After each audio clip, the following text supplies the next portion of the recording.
Sir, kindly share with us your unique and personal reminiscences with His Grace Dr. Paulos Mar Gregorius of the Blessed Memory.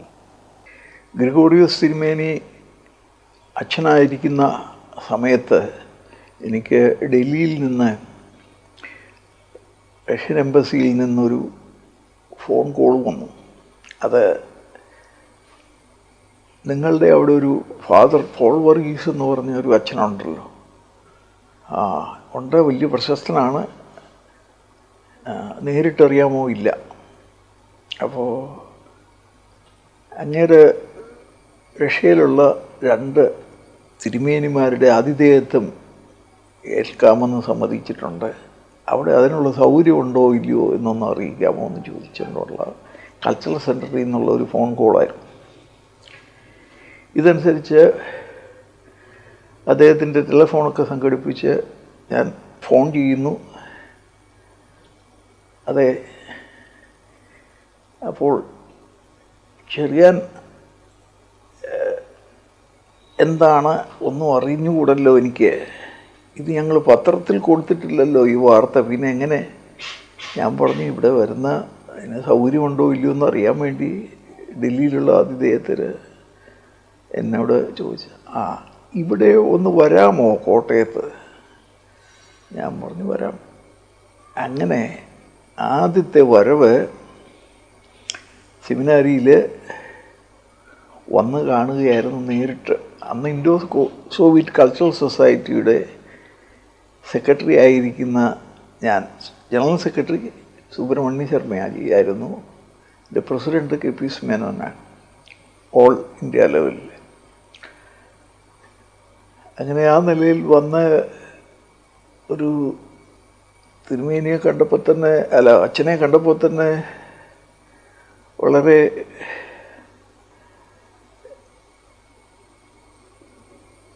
ഇമ്പമായ വർത്തമാനങ്ങളും കാര്യങ്ങളുമൊക്കെയാണ് എന്നെനിക്ക് പെട്ടെന്ന് മനസ്സിലായി. സാധാരണ അച്ഛന്മാരെ പോലല്ല. അപ്പോൾ ചോദിച്ചു വന്നപ്പോൾ അതിനുള്ള സൗകര്യങ്ങളൊക്കെ ഉണ്ട്, 2 വീടുകളിലായിട്ട് താമസിപ്പിക്കാനാണ് ഉദ്ദേശിക്കുന്നത് എന്നൊക്കെ പറഞ്ഞു. അപ്പോൾ പിന്നെ അതിനെക്കുറിച്ചുള്ള റിപ്പോർട്ടൊക്കെ ഞാൻ അയച്ചു കൊടുക്കുകയും ചെയ്തു.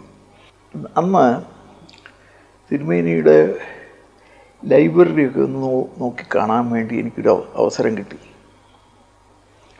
ഒരു മഹാപണ്ഡിതനാണ്, പുള്ളിയുടെ പ്രസംഗങ്ങൾ ഞാൻ കേട്ടിട്ടുണ്ട്.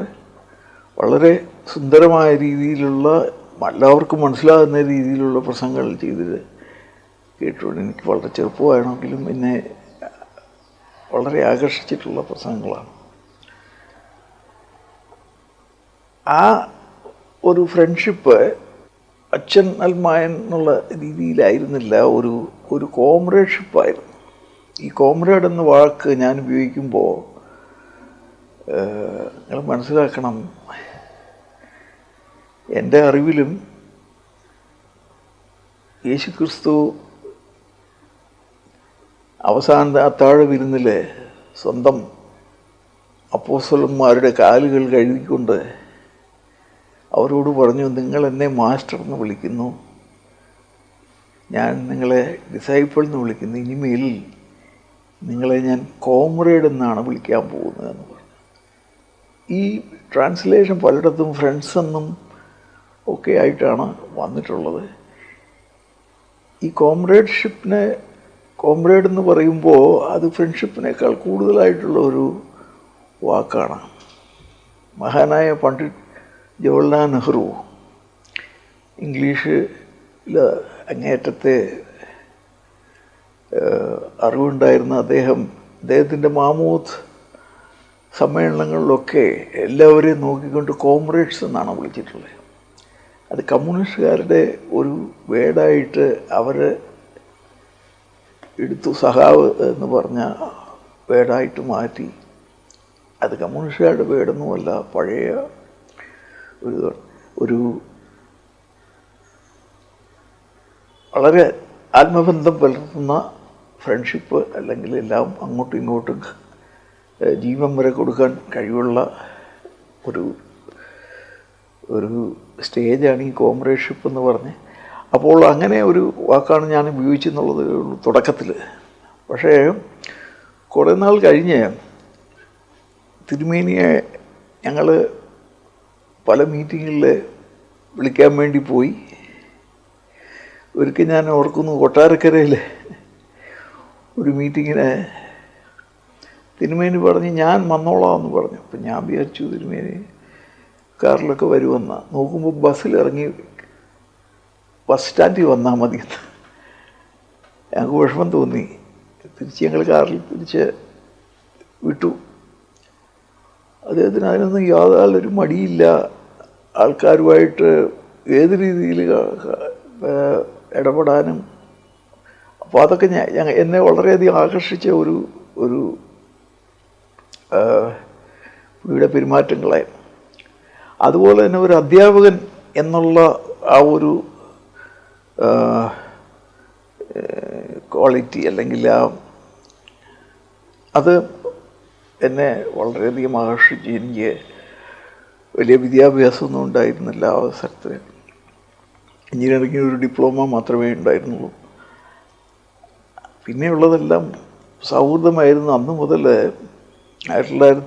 എനിക്ക് 18 വയസ്സ് മുതൽ ട്രേഡ് യൂണിയനിൽ ആക്റ്റീവായിട്ട് പ്രവർത്തിക്കുകയും അതിൻ്റെ മുൻനിരയിലേക്ക് വരികയും പല വലിയ വലിയ നേതാക്കന്മാരുമായിട്ട് വളരെ അടുപ്പത്തിൽ പെരുമാറാനും പ്രമേയങ്ങൾ ഉണ്ടാക്കാനും ഓരോ പ്രശ്നങ്ങൾ ചർച്ച ചെയ്യാനുമൊക്കെയുള്ള അവസരങ്ങളുണ്ടായി. അങ്ങനെയാണ് കമ്മ്യൂണിസ്റ്റ് പാർട്ടിയിലുള്ള പല ആൾക്കാരുമായിട്ടും കോൺഗ്രസ് പാർട്ടിയിലുള്ള പല നേതാക്കന്മാരുമായിട്ടും എനിക്ക് ബന്ധമുണ്ടാകുവാൻ സാധിച്ചത്.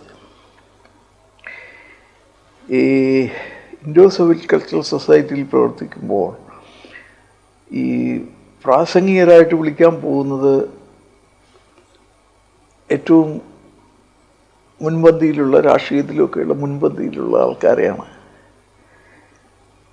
അപ്പോൾ അന്ന് വിളിക്കാൻ പോയ കൂട്ടത്തിൽ ഉള്ള ആൾക്കാർ ONV കുറുപ്പ് സാറ്, പിന്നെ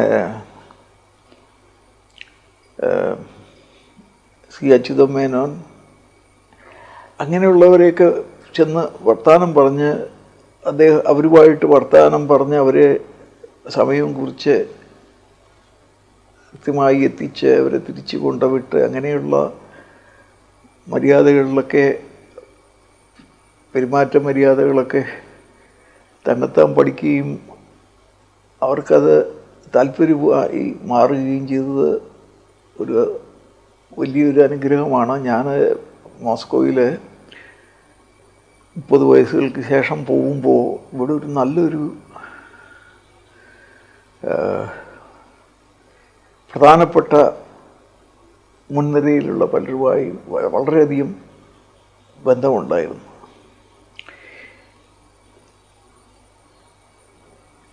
ഇപ്പോൾ പറഞ്ഞു വരുന്നത്, അച്ഛൻ പോൾവറീസ് അച്ഛൻ മാറി. പോൾവറീസ് അച്ഛൻ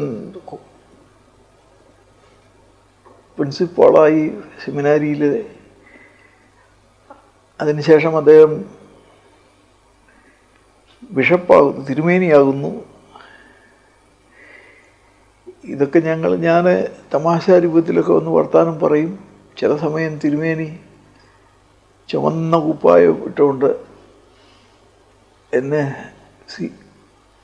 അപ്പം ഞാൻ പറഞ്ഞു, ഇനി പുറത്തൊരു അരിവാളും ചുറ്റുകയും കൂടി മാത്രം വച്ചാൽ പോരെ എന്നൊക്കെ ചോദിച്ച് അങ്ങനെ ഉള്ള തമാശകളൊക്കെ പറഞ്ഞ് മുമ്പോട്ട് പോകുന്ന ഒരവസരമായിരുന്നു. തിരുമേനിയാണ് എന്നുള്ള രീതിയിൽ ഞാൻ അദ്ദേഹത്തോട് പെരുമാറിയില്ല. ഈ അവസരങ്ങളിൽ അദ്ദേഹത്തിനെ കുറിച്ചിട്ട് കൂടുതൽ പറയാൻ സാധിക്കുന്നത്, ഞാൻ മോസ്കോയിൽ പോകുന്നതിന് മുമ്പ് പല ആവർത്തി തിരുമേനിയെ കൊണ്ട് പല മീറ്റിങ്ങുകൾക്ക് കൊണ്ടുപോയിട്ടുണ്ട്. അതിൽ ഇൻഡോ സോവിയറ്റ് കൾച്ചറൽ സൊസൈറ്റിയുടെ മീറ്റിംഗ് ആയിരുന്നില്ല, അതിനേക്കാൾ കൂടുതലായിട്ട് പ്രധാനമായിട്ട് ഉണ്ടായിരുന്ന ഒരു എൻ്റെ ജീവിതത്തിൽ തന്നെ എന്നെ കൂടുതൽ ഞാനാക്കിയെടുത്ത ഒരു പ്രസ്ഥാനമുണ്ട്, ലോക സമാധാന കൗൺസിൽ, വേൾഡ് പീസ് കൗൺസിൽ. ഇതിൻ്റെ പ്രവർത്തനം ഹെൽസിങ്കി ആധാരമാക്കിയായിരുന്നു. അതിൻ്റെ പ്രസിഡന്റ് ആദരണീയനായ രമേശ് ചന്ദ്രയായിരുന്നു. അദ്ദേഹത്തിൻ്റെ ഭാര്യ പെരിൻ രമേശ് ചന്ദ്ര ഇന്ത്യയിലെ പീസ് കമ്മിറ്റിയുടെ ജനറൽ സെക്രട്ടറി ആയിരുന്നു. അവരുടെയൊക്കെ അടുപ്പവും അവർക്ക് വേണ്ടിയുള്ള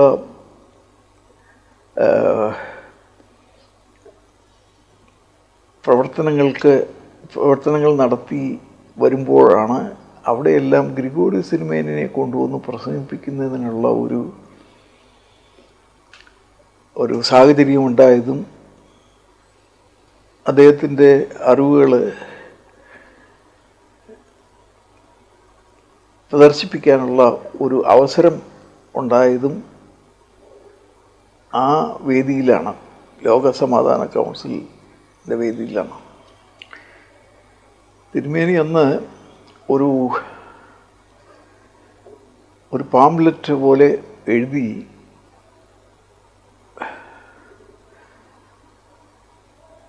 ടൈപ്പ് ചെയ്ത് തന്നത്. ആ പാംലെറ്റിൻ്റെ പേര് are the new angels or old rascals? പുത്തൻ മാലാഖമാരോ അതോ പഴയ പോക്കറികളോ? ഇതാരെയാണ് വിളിച്ചതെന്ന് ചോദിച്ചാൽ മൾട്ടിനാഷണൽ കോർപ്പറേഷനുകളെ, ട്രാൻസ്നാഷണൽ കോർപ്പറേഷനുകളെ കുറിച്ചിട്ടുള്ള ഒരു ലേഖനമായിട്ട്. അദ്ദേഹം അത് അമേരിക്കയിലുള്ള പല ജേണലിൽ നിന്ന് ശേഖരിച്ചെടുത്ത ഒരു ലേഖനമാണ്.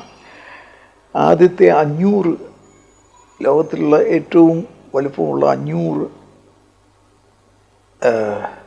കോർപ്പറേഷനുകളുടെ ഒരു പഠനമാണ്. അതിൽ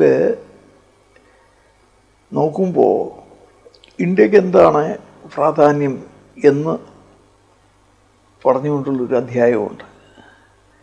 അധ്യായത്തിൽ ഈ മൾട്ടിനാഷണൽ കോർപ്പറേഷനുകൾ എത്ര രൂപ ഇന്ത്യയിലേക്ക് കൊണ്ടുവന്നു, എന്തെല്ലാം പ്രവർത്തനങ്ങൾ ഇവിടെ നടന്നു, എത്ര തുക അവർ പുറത്തോട്ട് കൊണ്ടുപോയി. ഇത് നോക്കുമ്പോൾ വളരെ രസകരമായ നമ്മൾ ഇന്ത്യയെ ഇത്രയധികം ചൂഷണം ചെയ്യുന്ന ഒരു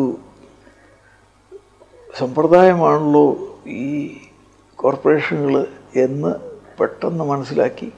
അതുപോലെ തന്നെ ലോകത്തിലുള്ള കോർപ്പറേഷനുകളുടെ അവരുടെ പ്രവർത്തനങ്ങളും മനസ്സിലാക്കാൻ, ഫോർ എക്സാമ്പിൾ എക്സോൺ എന്ന് പറഞ്ഞ ലോകത്തിലെ ഏറ്റവും വലിയ കോർപ്പറേഷൻ്റെ ആണ്ടിലുള്ള ലാഭം പല രാജ്യങ്ങളുടെ മൊത്തം GDP-യേക്കാൾ വലുതാണ്. അവർ നിശ്ചയിക്കും ഇന്ന രാജ്യങ്ങളിൽ ഇന്ന ഗവൺമെൻറ് വേണമെന്ന്. അവർ നിശ്ചയിക്കും അവർ എങ്ങനെ മുമ്പോട്ട് കൊണ്ടുപോകാം ഒരു രാജ്യത്തെ. അതെല്ലാം അവിടെയുള്ള ആൾക്കാരുടെ താല്പര്യത്തെക്കാളൊക്കെ കൂടുതൽ ഇൻഫ്ലുവൻസ് ചെലുത്തുകയും, അത് പ്രത്യേകിച്ച് ഏഷ്യൻ ആഫ്രിക്കൻ രാജ്യങ്ങളിലും ലാറ്റിൻ അമേരിക്കൻ രാജ്യങ്ങളിലും അവർ പറയുന്നതല്ലാതെ വേറൊന്നും നടക്കുന്ന ഈ ഒരു പാംപ്ലെറ്റ് അന്ന് എൻ്റെ കയ്യിൽ നിന്നുള്ള ശമ്പളം കൊണ്ട് തന്നെ അതൊരു പുസ്തക രൂപേണ ആക്കി. ഈ ലോകസമാധാന സമ്മേളനങ്ങളുടെ വലിയൊരു പ്രബോധനമായിരുന്നു അത്. അപ്പോൾ ആയുധങ്ങൾ മാത്രമല്ല, ആ കാലത്ത് 40% ഫാർമസികളും ബ്രിട്ടീഷ് ഫാർമസികളായിരുന്നു ഇന്ത്യയിൽ. ഇപ്പോഴത്തെ സ്ഥിതി അതേപോലെയൊക്കെ തന്നെയാണെന്നാണ് തോന്നുന്നത്. എന്തായാലും അന്ന് മുതൽ മരുന്ന് മാത്രമല്ല, എന്ത് കാര്യങ്ങളും നോക്കിക്കഴിഞ്ഞാലും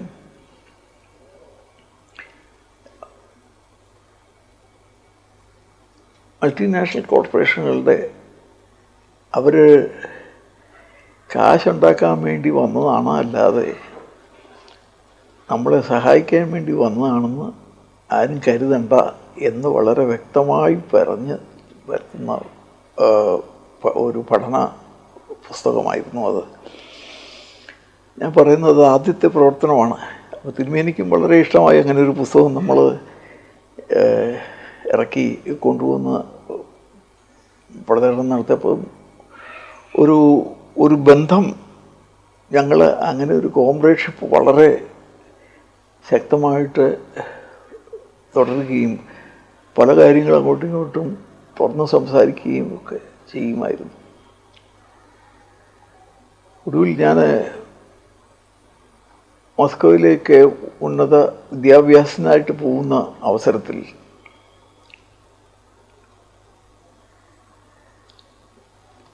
വേൾഡ് കൗൺസിൽ ഓഫ് ചർച്ചസിൻ്റെ പ്രതിനിധിയായി ജനീവയിലെ തിരുമേനി ആസ്ഥാനം ആക്കുകയും അവിടെ നിന്ന് പ്രവർത്തിക്കുകയും ചില അവസരങ്ങളിൽ മോസ്കോയിലേക്ക് വരുവാൻ ഉള്ള സാഹചര്യങ്ങൾ ഉണ്ടാകുകയും ചെയ്തു. 1980കളിലൊന്നും അത്ര ചർച്ചിന് അത്ര വലിയ സ്വാതന്ത്ര്യമൊന്നും കൊടുത്തിട്ടുണ്ടായിരുന്നില്ല. അപ്പോൾ തിരുമേനി വന്നാൽ ചർച്ച് എയർപോർട്ടിൽ നിന്ന് സ്വീകരിക്കും, തിരിച്ചു കൊണ്ട് വിടും. അതുവരെ അവരുടെ കയ്യിലായിരിക്കും തിരുമേനി. വേറെ എങ്കിലും തിരുമേനി അവരുടെ സെക്രട്ടറിമാരെയൊക്കെ വിളിച്ച് എന്നെ ബന്ധപ്പെട്ട് ഞങ്ങളങ്ങനെ മോസ്കോയിലെ പുള്ളി താമസിക്കുന്ന ഹോട്ടലിൽ നിന്ന് തുടങ്ങി പല ദിക്കിലും പോവുകയും അവിടെ ഒരു KPS മേനോൻ മരിച്ച ഒരു ഫ്രണ്ട്ഷിപ്പ് ഹൗസിലുണ്ടായ ഒരു സമ്മേളനത്തിൽ ഞാൻ തിരുമേനിയെ ചർച്ചിനോട് ചോദിച്ചാൽ സമ്മതിക്കത്തില്ല എന്ന് എനിക്കറിയാം ആ സമയം. കാരണം തിരുമേനിക്ക് അവരെങ്ങനെ ചർച്ച് ഡെലിഗേഷനൊന്നും പ്രൈവറ്റ് മീറ്റിങ്ങുകൾക്കോ ഒന്നും വിടാൻ അവർ നിരുത്സാഹപ്പെടുത്തും. എന്തായാലും ഞാൻ കാറിൽ കൊണ്ടുപോയി ഫ്രണ്ട്ഷിപ്പ് ഹൗസിൽ ഒന്നാന്തരം ഒരു പ്രസംഗം KPS മേനോനെ കുറിച്ച് തിരുമേനി അന്നവിടെ മോസ്കോയിൽ നടത്തി. അതിൻ്റെ പടങ്ങളൊക്കെ കേരളത്തിൽ വരികയൊക്കെ ചെയ്തു, ചിത്രങ്ങൾ. അങ്ങനെ തിരുമേനി ഒരു ഒരു ഒരു എക്സ്പോഷർ. അന്ന് തിരുമേനിക്ക് ചർച്ചിൻ്റെ ഒരു വലിയ അടുപ്പമുള്ള ആളായി ഇരുന്നു എന്നുള്ളതിൽ കവിഞ്ഞ് സോവിയറ്റ് യൂണിയനിലെ ആൾക്കാരുമായിട്ടുള്ള ബന്ധം ഒന്നും അധികമുണ്ടായിരുന്നില്ല. അപ്പോൾ എന്നെ സംബന്ധിച്ചിടത്തോളം തിരിച്ച് ഫ്രണ്ട്ഷിപ്പ് ഹൗസ് മാത്രമല്ല, പീസ് കമ്മിറ്റി, വിമൻസ് കമ്മിറ്റി, പിന്നെ ട്രേഡ് യൂണിയൻ, ഈ ഇങ്ങനെയുള്ള മേഖലകളിലെല്ലാം കംസമോൾ, ഇങ്ങനെയുള്ള കൂട്ടരുമായിട്ടൊക്കെ ഉള്ള ബന്ധം ഉള്ളത് കൊണ്ട് ഞാനവിടെ സ്വതന്ത്രമായിട്ട് വലിയ കഴിയുന്ന ഒരു ആളായിരുന്നു. ആ ഫ്രീഡം തിരുമേനി വളരെ ഉപയോഗപ്പെടുത്തി എന്നെനിക്ക് പറയുന്നതിന് യാതൊരു സംശയമില്ല.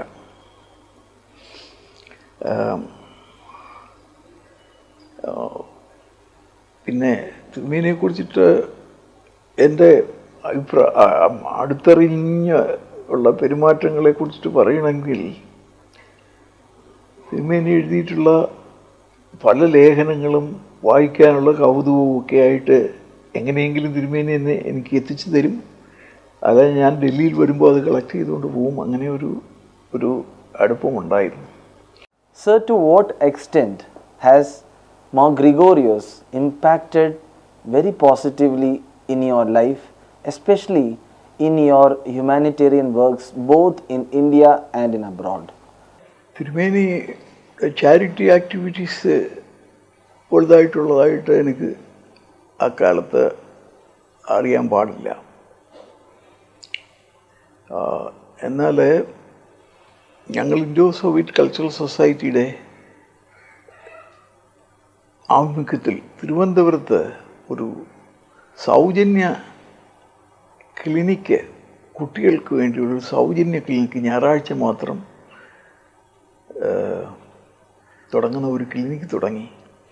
അതിൻ്റെ നേതൃത്വ ഓർഗനൈസേഷനും എല്ലാം സുബ്രഹ്മണ്യ ശർമാജി എന്ന് പറഞ്ഞ അദ്ദേഹത്തിൻ്റെ നേതൃത്വത്തിലാണ് ഞങ്ങളതെല്ലാം തുടങ്ങി. ഞാനതിലെ അവിടെ ഒരു പാരാമെഡിക്കൽ സ്റ്റാഫായിട്ട് വോളണ്ടിയറായിട്ട് വർക്ക് ചെയ്യുക. അതായത് സൗജന്യമായിട്ട് കുട്ടികൾക്ക് ഉള്ള മെഡിക്കൽ അഡ്വൈസ് കൊടുക്കുക, അത് കഴിഞ്ഞ് അവിടെ ശേഖരിച്ച് വെച്ചിരിക്കുന്ന മരുന്നുകളൊക്കെ എടുത്തു കൊടുക്കുക. അപ്പോൾ മരുന്നുകൾ എടുത്തു കൊടുക്കുന്ന കമ്പൗണ്ടറുടെ ഒരു പണിയായിരുന്നു എനിക്ക്. അപ്പോൾ ഡോക്ടർ എഴുതുന്ന പ്രിസ്ക്രിപ്ഷൻ അതുപോലെ നോക്കി ആ പ്രിസ്ക്രിപ്ഷൻ മരുന്നുകൾ പൊതിഞ്ഞ് അല്ലെങ്കിൽ അത് എടുത്തു കൊണ്ടുവന്ന് ഡോക്ടറുടെ മുമ്പിൽ കൊണ്ട് വയ്ക്കുക. എന്നിട്ട് അത് അവർക്ക് കൊടുക്കും. ഡോക്ടർ എങ്ങനെയാണത് കഴിക്കേണ്ടതെന്ന് അവരോട് പറഞ്ഞ് അങ്ങനെ ആ ഒരു പ്രോസസ്സ് ഞായറാഴ്ച പള്ളിയിൽ പോകുന്നതിന് പകരം ഈ ക്ലിനിക്കിൽ പോയി സൗജന്യ ചികിത്സ നടത്തുന്ന ഒരു പ്രക്രിയ എൻ്റെ ജീവിതത്തിൽ ഞാൻ മോസ്കോയിലേക്ക് പോകുന്നത് വരെ അങ്ങനെ ഒരു ക്ലിനിക്ക് നടന്നു. അങ്ങനെ ഒരു ചാരിറ്റി ഇവിടെ ഒരു ബാക്ക്ഗ്രൗണ്ടുണ്ട്. ആ സമയത്ത് വളരെ പ്രശസ്തനായിരുന്ന Vishankaran, doctor Pai sir, Mathew Roy sir, P K Arwal sir, MRS Menon, പലരും പ്രശസ്തരായ ഡോക്ടർമാർ അവിടെ ഒന്ന് ഫ്രീ ആയിട്ട് 12 മണിക്കൂർ കുട്ടികൾക്ക് വേണ്ടിയിട്ടുള്ള നോക്കുക. അപ്പോൾ അവരുമായിട്ട് വളരെ അടുപ്പം ഉണ്ടാകാനും എനിക്ക് സാധിച്ചിട്ടുണ്ട്. അപ്പോൾ ആതുര സേവനം മോസ്കോയിൽ ഞാൻ തുടങ്ങുന്നത് അവിടെയുള്ള കംസമോൾ കുട്ടികളുടെ കൂട്ടത്തിൽ ഓർഫനേജുകൾ സന്ദർശിക്കാൻ പോകുന്ന ഒരു അവസരമുണ്ട്. അന്നതൊന്നും ഫോറിനേഴ്സിനൊന്നും അനുവദനീയമായിരുന്നില്ല. പക്ഷേ ഞാൻ അവരുടെ ഒരു ആളായി അവർ കൊണ്ടുപോയി അങ്ങനെ അവരോട് കളിക്കുകയും ഒക്കെ ചെയ്യുന്ന ഒരു സന്ദർഭം ഉണ്ടായിട്ടുണ്ട് പഠിക്കുന്ന സമയത്ത്. അതുപോലെ തന്നെ എനിക്ക് മാസ്റ്റേഴ്സ് ഡിഗ്രി ഇല്ലാതെ അവിടെ PhD അഡ്മിഷൻ കിട്ടുകയില്ല എന്ന അറിഞ്ഞോടുകൂടി അവർ ഒരു ഇൻഡിവിജ്വൽ പ്ലാൻ തന്നു. ഈ 5 ഇയറിലുള്ള എല്ലാ എക്സാമിനേഷനും 2 കൊല്ലം കൊണ്ട് കൊടുക്കുകയാണെങ്കിൽ നമുക്ക് നെക്സ്റ്റ് ഇയറിൽ അഡ്മിഷൻ കിട്ടാൻ സാധ്യതയുണ്ട്. അപ്പോൾ 1-ാം വർഷക്കാലത്തിൻ്റെ അവരുടെ കൂടെ ഇരിക്കുകയും 5-ാം വർഷക്കാരുടെ കൂടെ ഇരിക്കുകയും ചെയ്യുന്ന ഒരു ക്ലാസ്സുകളിൽ പോയിരുന്ന് അവരുടെ എക്സാമിനേഷൻ ചെയ്യാവുന്നതൊക്കെ. അപ്പോൾ മാത്തമാറ്റിക്സിന് വലിയ പ്രോബ്ലം ഇല്ലാത്തതുകൊണ്ട് എല്ലാം പെട്ടെന്ന് ചെയ്തു കൊടുക്കുകയും ചെയ്തു. അങ്ങനെ മാസ്റ്റേഴ്സ് ഡിഗ്രി എടുത്തതിന് ശേഷം മാത്രമേ ഉള്ളൂ 3 കൊല്ലം കൊണ്ട്, ആദ്യത്തെ കൊല്ലം പ്രിപ്പറേറ്ററിയും പിന്നെ 2 കൊല്ലം മാസ്റ്റേഴ്സ് ഡിഗ്രിയുടെ ഇൻഡിവിജ്വൽ പ്രോഗ്രാമിൽ എല്ലാ എക്സാമിനേഷൻ കൊടുത്തതിന് ശേഷമാണ് എനിക്ക് PhDക്കുള്ള എൻട്രൻസ് തന്നത്. ഈ അവസരത്തിൽ ഈ 5 കൊല്ലത്തെ വിദ്യാർത്ഥികളുമായിട്ടെല്ലാം പരിചയപ്പെടാനുള്ള ഒരു അവസരം ഉണ്ടായി. മോസ്കോ എനർജി ഇൻസ്റ്റിറ്റ്യൂട്ടിലെ അത് അന്ന് അവിടുത്തെ സോവിയറ്റ് യൂണിയനിലെ ഏറ്റവും വലിയ എഞ്ചിനീയറിംഗ് ഇൻസ്റ്റിറ്റ്യൂട്ടാണ്. അവിടെ 30,000 സ്റ്റുഡൻസും റിസർച്ച് സ്കോളേഴ്സും ഒക്കെ പ്രൊഫസർമാരും ഒക്കെ വലിയൊരു സ്ഥാപനമാണ്. അതിന് പല പല സ്ഥലങ്ങളിലും അതിനുള്ള അവർക്ക് OKB, അതായത് സ്പെഷ്യൽ കൺസ്ട്രക്ഷൻ ബ്യൂറോ, അവിടുന്ന് അവരുടെ ചില പ്രൊഡക്ട്സൊക്കെ ഈ സ്പുട്നിക്കിന് ഉപയോഗിക്കുകയൊക്കെ ചെയ്തിട്ടുണ്ട്. അപ്പോൾ അങ്ങനെ ഒരു വളരെ സീരിയസ് ആയിട്ടുള്ള ഒരു ഇൻസ്റ്റിറ്റ്യൂട്ടായിരുന്നു. അപ്പോൾ അവിടെ ഉള്ള എല്ലാ കുട്ടികളുമായിട്ടും എല്ലാ ഇൻസ്റ്റിറ്റ്യൂട്ടിലുള്ള മിക്കവാറും വേൾഡ് വൈഡുമായിട്ട് ബന്ധപ്പെടാനുള്ള ഒരു അവസരം ഉണ്ടായി. അതിനിടയിൽ ഒരു പെൺകുട്ടിയും ഒരു രണ്ട് സ്റ്റുഡൻസ് വന്നിട്ട് എന്നോട് ഞങ്ങൾ കല്യാണം കഴിക്കാൻ പോവാണ്, വരണം, ഐ ഇൻവൈറ്റ് യു എന്ന് പറഞ്ഞപ്പോൾ ശരി, അതൊരു സന്തോഷ വാർത്തയാണ്. അപ്പോൾ അങ്ങനെ ഞാൻ അവിടെ പോയപ്പോൾ അവിടെ കുട്ടികൾ മാത്രമേ ഉള്ളൂ. അപ്പോൾ അവരോട് ഇവരുടെ പേരൻസ് വന്നിട്ടില്ലേ എന്ന് ഞാൻ എൻ്റെ അടുത്തിരുന്ന ആളോട് ചോദിച്ചു. പറഞ്ഞ് നിനക്കറിയാൻ മേലെ അവർ രണ്ടുപേരും ഓർഫൺസ് ആണെന്നുള്ളത്. ഞാൻ അത്ഭുതപ്പെട്ടു പോയി. യാതൊരു വ്യത്യാസവുമില്ലാതെ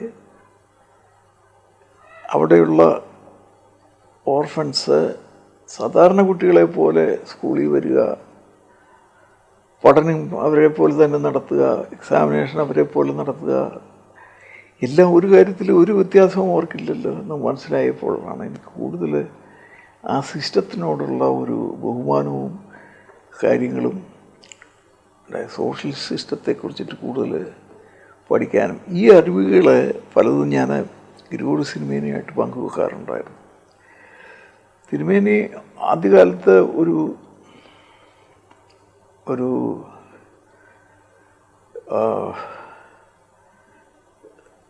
സോഷ്യലിസ്റ്റ് അനുഭാവിയായിരുന്നില്ല തുടക്കത്തിൽ. അതിനെതിരായിട്ടൊക്കെ എഴുതിയിട്ടൊക്കെ ഉണ്ട് തിരുമേനി തുടക്കത്തിൽ. പക്ഷേ പിന്നീട് അത് മനസ്സിലാക്കി വന്നിടത്തോളം അതാണ് ക്രിസ്ത്യാനികളുടെ പ്രവർത്തന രീതി അതായിരിക്കണം എന്ന് വളരെ വ്യക്തമാക്കി എല്ലാവരെയും പിന്നെ പഠിപ്പിക്കുന്ന ഒരു പണിയായിരുന്നു ഗ്രിഗോറി തിരുമേനി. അപ്പോൾ ചാരിറ്റിയെ സംബന്ധിച്ചിടത്തോളം ഞാൻ അന്ന് സോവിയറ്റ് യൂണിയൻ പൊളിഞ്ഞു പോകുന്ന ആ കാലഘട്ടങ്ങളിൽ കൂടുതൽ ഫ്രീഡം യുവാക്കളുടെ ഇടയിൽ ഉണ്ടായി. കല്യാണം കഴിച്ചവരൊക്കെ അവരുടെ പിള്ളേരെയൊക്കെ എടുത്ത് കളഞ്ഞിട്ട് ഓരോ വഴിക്ക് പോകുന്ന അങ്ങനെ ഒരു ദുഷ്പ്രവണത ആ കാലഘട്ടത്ത് ഉണ്ടായി. അപ്പോൾ ബേസ്മെൻറ്റിലൊക്കെയുള്ള ചില കുട്ടികളെയൊക്കെ എടുത്ത് വളർത്താനുള്ള ഒരു സാഹചര്യം ഉണ്ടായി. അത്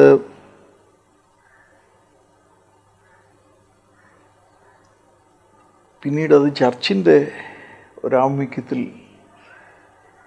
ഒരുപാട് വാഗബോൺസ് ഇങ്ങനെ ദൂരെ നിന്ന് വന്ന് മോസ്കോയിൽ വന്ന് ഭക്ഷണത്തിന് വേണ്ടി നിൽക്കുന്ന ഒരു അവസരം ഉണ്ടായിട്ടുണ്ട്. ആ സമയത്തൊക്കെ റെയിൽവേ സ്റ്റേഷനിലെ കൂസ്കി വക്സാൽ, റെയിൽവേ സ്റ്റേഷൻ, പൗലോസ്കി വക്സാൽ, ഇങ്ങനെയുള്ള സ്ഥലങ്ങളിലൊക്കെ പോയി അവർക്ക് ഭക്ഷണവും കൊടുക്കുന്ന ഒരു രീതി രഹസ്യമായിട്ട് ചെയ്തുകൊണ്ടിരുന്നു. അത് പിന്നീട് റഷ്യൻ ചർച്ച് അത് ഏറ്റെടുത്ത് അവരുടേതാക്കി മാറ്റി. അപ്പോൾ അതിൻ്റെ സെൻറ്ററൊക്കെ നോക്കുമ്പോൾ സാർ ചക്രവർത്തിമാർ നടത്തിയിരുന്ന ചാരിറ്റി സർവീസിൻ്റെ അതേ പ്രദേശത്ത് തന്നെയാണ് ചർച്ച് തുടങ്ങിയത്. ചർച്ച് അപ്പോൾ ആ ആക്ടിവിറ്റീസിൽ ഞങ്ങളുടെ പ്രവർത്തനങ്ങളൊക്കെ അവരെ ഏൽപ്പിക്കുകയും അവരുടെ കൺട്രോളിലാകുകയും ചെയ്തു. അപ്പോൾ ഇന്ത്യയിലുള്ള ഓർഫനേജുകളെ സഹായിക്കുകയും അതേപോലെ തന്നെ സ്ഥാപിക്കുകയും അതുകൊണ്ട് അമേരിക്കയിൽ തന്നെ ലോസ് ആഞ്ചലസിൽ ഒരു ഡോഗ് ഫോർ കിഡ്സ് കുട്ടികൾക്ക് വേണ്ടി ഉള്ള ഡോക്ടർമാർ എന്ന് പറഞ്ഞൊരു സെൻറ്റർ ലോസ് ആഞ്ചലസ് മിഷനിൽ സ്ഥാപിക്കാൻ ഉള്ളൊരു അവസരം എനിക്കുണ്ടായി. അതിന് ഒരുപാട് തുകയും ഞാൻ തന്നെ ഇൻവെസ്റ്റ് ചെയ്താണ് തുടങ്ങിയത്. അത് സൗജന്യമായി ചെയ്യുകയും സൗജന്യമായി, അതായത് ഇൻഷുറൻസ് ഇല്ലാതെ അല്ലെങ്കിൽ കാശില്ലാതെ കുട്ടികൾ വന്നാലേ, അമ്മമാർ വന്നാൽ അവർക്ക് ചികിത്സ ഉണ്ടായിക്കൊള്ളൂ, ഒരു ഗ്യാരണ്ടി കൊടുക്കുന്ന അത് ലോസ് ആഞ്ചലസ് മിഷനിൽ തുടങ്ങിയപ്പോൾ അവിടെയുള്ള പലരും പറഞ്ഞത് അമേരിക്കൻ ലോ അനുസരിച്ചിട്ട് ശരിയാകണമെന്നുള്ള സംശയങ്ങളൊക്കെ പറഞ്ഞ് ഇതൊരു ചാരിറ്റി പരിപാടിയായിട്ട് അംഗീകരിച്ച് വരണമെന്ന് പറഞ്ഞ് ബോർഡിനെ കൊണ്ട് അത് അംഗീകരിപ്പിച്ചാണ് ഞാൻ ലോസ് ആഞ്ചലസ് മിഷനിൽ അത് തുടങ്ങിയത്. അതിൻ്റെ ആ പ്രവർത്തനം, കുട്ടികൾക്കുള്ള സൗജന്യ ക്ലിനിക്ക് അത് വളർന്ന് ലോസ് ആഞ്ചലസ് മേയർ വന്നത് കണ്ടു. കാരണം ജനങ്ങൾ അവരുടെ കുട്ടികളെ അവിടെ കൊണ്ടുവന്ന് അവർക്ക് ചികിത്സകൾ സൗകര്യം അതൊക്കെ വാങ്ങിക്കൊണ്ട് പോവുക, പിന്നെ അവർക്ക് അവിടെ കളിക്കാനുള്ള സൗകര്യമൊക്കെ ഉണ്ട്. അപ്പോൾ അതൊക്കെ കഴിഞ്ഞ് കൊണ്ടുപോകുമ്പോൾ വലിയൊരു സമൂഹം വരുന്നത് കഴിഞ്ഞ് ലോസ് ആഞ്ചലസ് മേയർ അവിടെ വന്ന് ഇത് കാണുകയും ഒരു ഗ്രാൻഡ് ഏർപ്പെടുത്തി പോവുകയും ചെയ്തു. ഗ്രാൻഡ് അത് കഴിഞ്ഞ് കാലിഫോർണിയ മേയർ, ഗവർണർ അവരും അവരുടെ ഒരു ദിവസം വന്ന് ഇതിൻ്റെ പ്രവർത്തനമൊക്കെ കണ്ട് അവരും ഒരു ഗ്രാൻഡ്, ഇയർലി ഗ്രാൻഡ് അനുവദിച്ച് അവരും പോയി. കുറേ കഴിഞ്ഞ് ഈ ക്ലിനിക്കിൻ്റെ പ്രവർത്തനം വളരെയധികം വികസിച്ച് വരുന്നപ്പോൾ federal government American federal government ഇതിനെ FQHC ഫെഡറലി ക്വാളിഫൈഡ് ഹെൽത്ത് ക്ലിനിക്കായിട്ട് അംഗീകരിച്ചും കൊണ്ട് ഒരു ഉത്തരവിടുകയും എല്ലാ കൊല്ലവും $3 മില്യൺ ഗ്രാൻഡായിട്ട് അനുവദിക്കുകയും ചെയ്തു. ചാരിറ്റി പ്രവർത്തനങ്ങൾ ഇങ്ങനെ തുടങ്ങിയപ്പോൾ അത് വളരെയധികം ശക്തമായ രീതിയിൽ ജനങ്ങളിലേക്ക് എത്തി, ഒരു കാശ് പോലും കൊടുക്കാതെ ചികിത്സ കിട്ടും എന്നുള്ള ഒരു സമ്പ്രദായത്തിൻ്റെ ഒരു രീതി അവിടെ ഉണ്ടാക്കാൻ കഴിഞ്ഞിട്ടുണ്ട്. പക്ഷേ നിർഭാഗ്യവശാൽ ഞാൻ തന്നെ അപ്പോയിൻ്റ് ചെയ്ത ഡോക്ടർ അവരത് പ്രൈവറ്റൈസ് ചെയ്ത് അവരുടെ സ്വന്തമാക്കി ആ ക്ലിനിക്ക് ഇപ്പോൾ പ്രവർത്തിക്കുന്ന ലോസ് ആഞ്ചലസിൽ. അങ്ങനെ ഒരു സാഹചര്യം അവിടെ ഉണ്ടായി. എങ്കിലും ലോസ് ആഞ്ചലസിൽ ഇപ്പോഴും കോവിഡ് സമയത്തും അതിനു മുമ്പും പിമ്പും ഇപ്പോഴും സൗജന്യമായി ഭക്ഷണം കൊടുക്കുന്ന അവരുടെ കൂട്ടത്തിലുണ്ട്. ചില അവസരങ്ങളിൽ ക്രിസ്മസ്, താങ്ക്സ് ഗിവിങ് ഡേ, ഈ 2 ദിവസങ്ങളിൽ 5000-7000 പേര് തന്നെ ക്യൂ നിന്ന് വന്ന് ഭക്ഷണം വാങ്ങിച്ചുകൊണ്ട് പോകുന്ന ചില അവസരങ്ങളിൽ ഞാൻ മാത്രമായിരുന്നു സ്പോൺസർ. വേറെ ആൾക്കാരും കുറേശ്ശെയായിട്ട് സംഭാവനകൾ നൽകി. അതിപ്പോഴും തുടർന്ന് പോകുന്നുണ്ട്. പിന്നെ എവിടെയൊക്കെയാണ് തുടങ്ങുന്നതെന്ന് പറയാൻ ആയിട്ടില്ല. ഇന്ത്യയിലുള്ള പല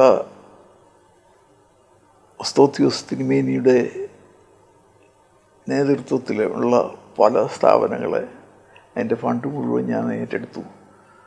അദ്ദേഹത്തോടൊപ്പം പല സ്ഥലങ്ങളിൽ സഞ്ചരിച്ച് ചില ഓർഫനേജുകളൊക്കെ, അതൊരു വലിയൊരു അനുഭവമാണ്.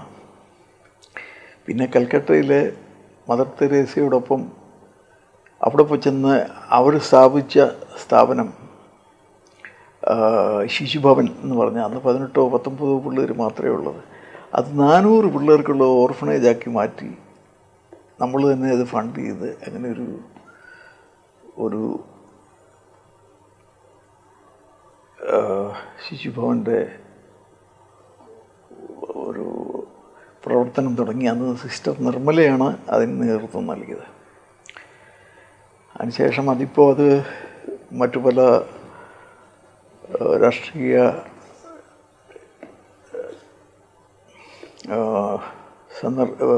സമ്മർദ്ദങ്ങളിലൊക്കെ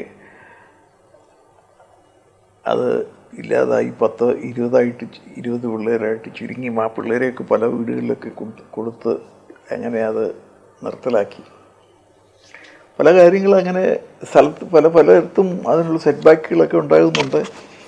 എങ്കിലും പലതും ഇങ്ങനെ നടന്നു പോകുന്നു. ഗ്രിഗോറിയോസ് തിരുമേനി ഇതൊക്കെ അറിഞ്ഞ് വളരെ സന്തോഷിക്കുന്ന ഒരു ആളായിരുന്നു. ഒടുവിൽ പരുമല മാർ ഗ്രിഗോറിയോസ് ബോയ്സ് ഹോം വാങ്ങിക്കാൻ പോവുകയാണ്. ചെറിയാച്ചൻ എന്ത് പറയുന്നു എന്നൊക്കെ ചോദിച്ച് ഒരു എഴുത്തുകളൊക്കെ എഴുതി പല സമയത്തും വർത്താനമൊക്കെ പറഞ്ഞു. ഒടുവിൽ തിരുമേനി തലക്കോടുള്ള ബോയ്സ് ഹോം വിലയ്ക്ക് വാങ്ങിക്കുകയാണ്. അപ്പം അത് നടത്തിക്കൊണ്ട് പോകുന്നതിന് വേണ്ടിയിട്ട് സഹായം വേണം, അതെങ്ങനെയാണ് ചെയ്യേണ്ടത് എന്നൊക്കെ ചോദിച്ചും കൊണ്ടൊക്കെ എഴുതി. ഏതായാലും പുള്ളി വാങ്ങിക്കുന്ന അവസരത്തിലും ഇത് തുടങ്ങുന്ന സമയത്തും ഞാനിവിടെ വന്ന് അദ്ദേഹത്തോടൊപ്പം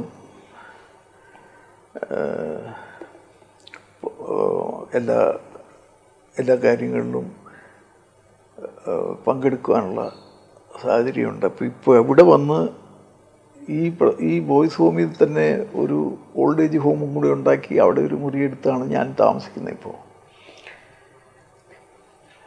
അപ്പോൾ ഒരു ചാരിറ്റി എന്ന് പറഞ്ഞാൽ ഗ്രിഗോറിയോസ് തിരുമേനി സ്ഥാപിച്ച ഒരു സ്ഥാപനത്തിലാണ് ഞാൻ വന്ന് താമസിക്കുന്നത് എന്ന് വേണമെങ്കിൽ പറയാം.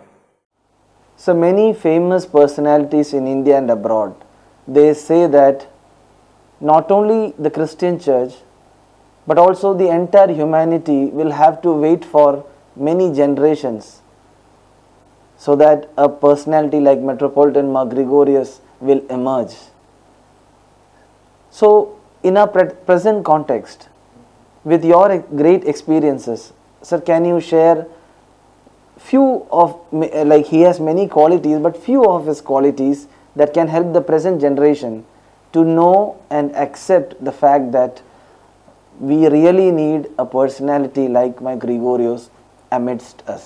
ഗ്രിഗോറിയോസ് തിരുമേനിയെ കുറിച്ചിട്ട് പുകഴ്ത്തി പറയുന്ന എത്രയോ ലേഖനങ്ങളും അതിൽ 1-2 കാര്യങ്ങൾ പറയുന്നതിന് എനിക്ക് യാതൊരു മടിയില്ല. ഒന്ന്, KP മേനോൻ അദ്ദേഹത്തിൻ്റെ പ്രസംഗങ്ങളെല്ലാം കേട്ട് കഴിഞ്ഞതിന് ശേഷം പറഞ്ഞ ഒരു സെൻറ്റൻസ് ഉണ്ട്. അതിങ്ങനെയാണ്: from Paulose to Paulose, but there is none like Paulose Mar Gregorios. വേറൊരു സ്ഥലത്ത്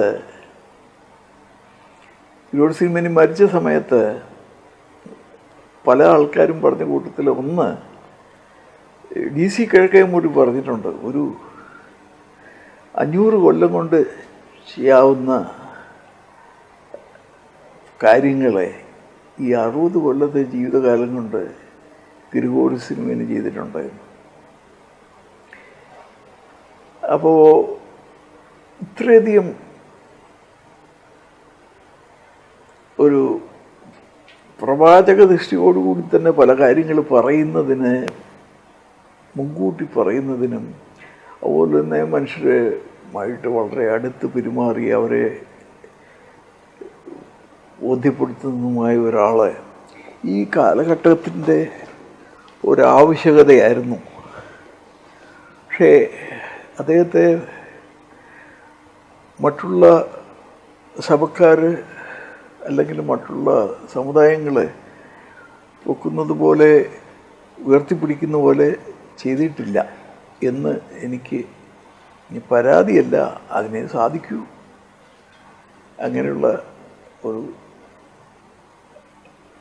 ഒരു സ്ഥിതിവിശേഷമാണ്. ഇപ്പോൾ യേശുക്രിസ്തു തന്നെ 2000 കൊല്ലത്തിന് 2024 കൊല്ലം ആയി യേശുക്രിസ്തു വരാൻ താമസിക്കുന്നു. അന്ന് മുതൽ തന്നെ യേശുക്രിസ്തു വരുന്നതിന് വേണ്ടി പ്രാർത്ഥിച്ചു കൊണ്ടിരിക്കുന്ന ആൾക്കാരാണ് നമ്മൾ. അപ്പം ആ വരവിന് വേണ്ടി പ്രാർത്ഥിക്കുമ്പോൾ അതിന് വഴിയൊരുക്കാൻ വേണ്ടി ഗുരുവായൂർ സിനിമേനെ പോലുള്ളൊരു ആവശ്യമുണ്ട്, വീണ്ടും ആവശ്യമുണ്ട് എന്ന് പറയുന്നതിന് യാതൊരു സംശയവുമില്ല. അതേപോലെ തന്നെ അദ്ദേഹത്തിൻ്റെ ശിഷ്യഗണങ്ങളിൽ അദ്ദേഹത്തിൻ്റെ അടുത്ത് പെരുമാറിയിട്ടുള്ള പലരിലുണ്ട്. എസ്പെഷ്യലി അദ്ദേഹം കൂടുതൽ പ്രാധാന്യം കൊടുത്ത് പ്രോത്സാഹനം നൽകിയ father doctor K M George ഉണ്ട്. അദ്ദേഹവും ഗ്രിഗോറി തിരുമേനിയും ഞാൻ പറയുകയാണെങ്കിൽ അത് ശ്രീരാമനും ലക്ഷ്മണനും കൂടെ അത്രയ്ക്ക് അടുത്തതാണ് ഈ ക്രിസ്തീയ ഭാഗവതത്തിൽ.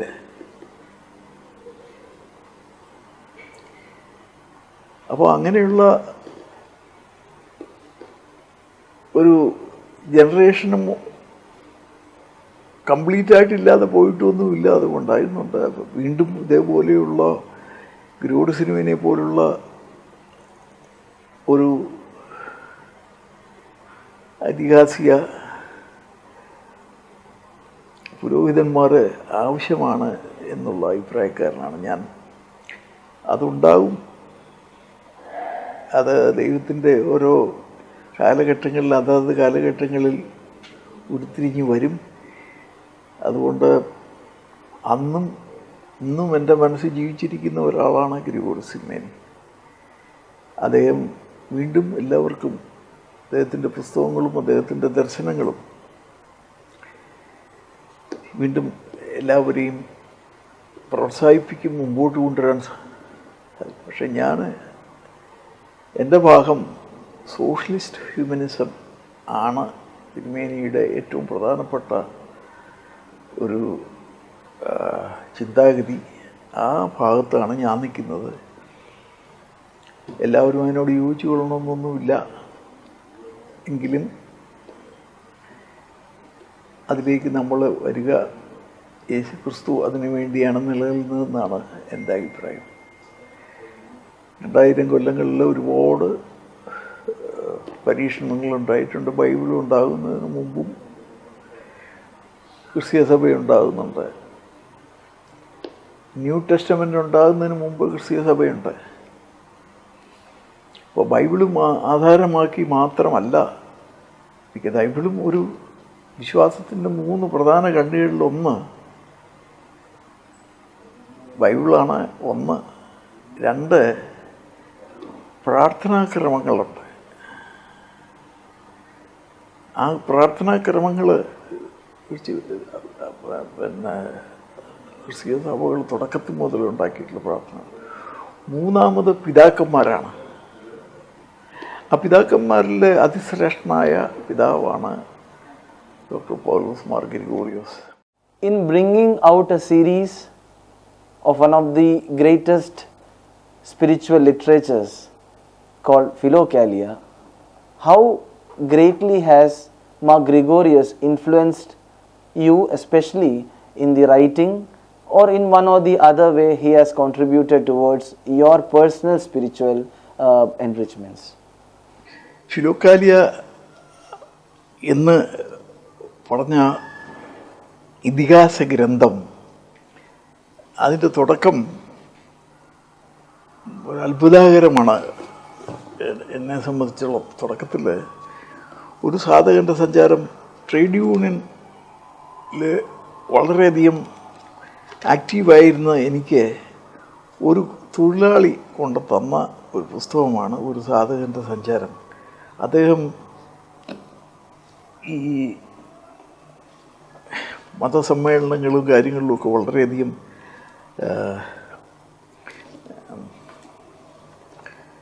എഡ്യൂക്കേറ്റഡ് ആയിട്ടുള്ള ഒരു സൗമ്യനായ ഒരു തൊഴിലാളിയാണ്. എന്നോട് ഒന്ന് പറഞ്ഞു, ഇത് ഒരു അജ്ഞാതനായ ഒരു റഷ്യൻ സഞ്ചാരിയുടെ കഥയാണ്. വലിയ കട്ടിയുള്ള കാര്യങ്ങളൊന്നുമല്ല, വളരെ സിമ്പിളായിട്ടുള്ള കാര്യമാണ്. അതുകൊണ്ട് ചെറിയാൻ ഇഷ്ടപ്പെടുമെന്ന് പറഞ്ഞ പുസ്തകം ഞാൻ കിട്ടിയ പാടെ തന്നെ അന്ന് തന്നെ വായിച്ചു തീർത്തു എന്ന് തോന്നുന്നു.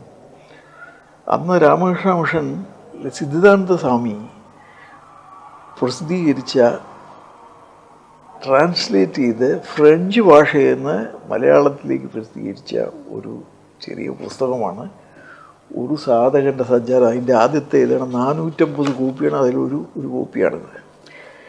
ഈ പുസ്തകം ഇതിനകത്ത് അവർ ഈ സാധകൻ പോകുന്ന വഴിക്ക് മുഴുവൻ നെഞ്ചോട് ചേർത്ത് തോളിലുമൊക്കെ ആയിട്ട് കൊണ്ട് നടന്ന ഒരു പുസ്തകമുണ്ട്. അത് ഫിലോക്കാലിയ അല്ലെങ്കിൽ ആധ്യാത്മ പ്രേമം എന്ന് പറഞ്ഞ ഒരു ചെറിയ ഫിലോക്കാലിയ 5 വോളിയം ഉള്ള വലിയ പുസ്തകമാണ്. അതിൻ്റെ ഒരു തിരഞ്ഞെടുത്ത ഭാഗമാണ് ഇത്.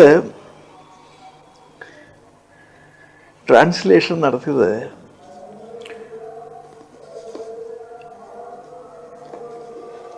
സിദ്ധാനന്ദ സ്വാമിജിയാണ്.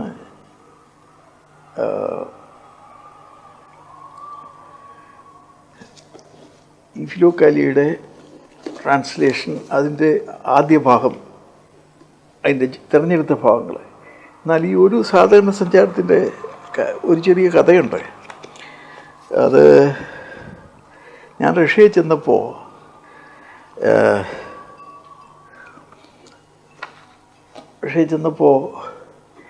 ഇതിൻ്റെ ഒറിജിനൽ റഷ്യൻ ഭാഷയിലുള്ള പുസ്തകം എനിക്ക് കിട്ടി.